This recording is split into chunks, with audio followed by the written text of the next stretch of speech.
Some of you may not remember, but during Obama's term, the GOP sounded false alarms saying that the Affordable Care Act would have death panels. Here's the problems I have with the Affordable Health Care Act. Number one, there is a provision in there that anyone over the age of 74 has to go before what is effectively a death panel. Yes, they do. Yes, they do. It's in there, folks. You're wrong.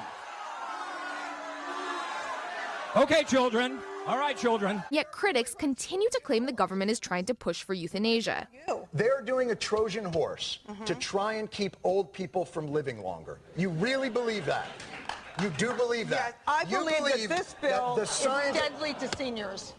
It is deadly to seniors. No. Even former Alaska Governor Sarah Palin jumped into the fray with a Facebook posting claiming her young son, who suffers from Down syndrome, would be subjected to death panels under the proposed health reforms. Of course there are death panels in there, but the important thing to remember is that's just one aspect of this atrocious, unaffordable, cumbersome, burdensome, evil policy of Obama's, and that is Obamacare. But in 2025, it doesn't seem like Republicans actually care about whether or not people are going to die, which is a real threat with the proposed Medicaid and Medicare cuts found in Trump's, quote, one big beautiful bill. So people are not, well, we all are going to die. So, for heaven's sake. People are going to die.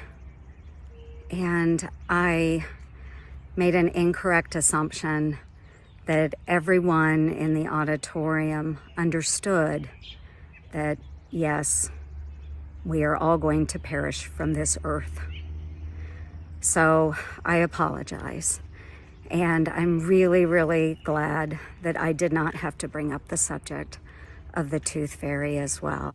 They may not care about whether or not you live or die, but at least they're consistent in infantilizing their citizens. Call your representatives, call your senators, tell them to vote against the bill, and then next year, vote these liars out.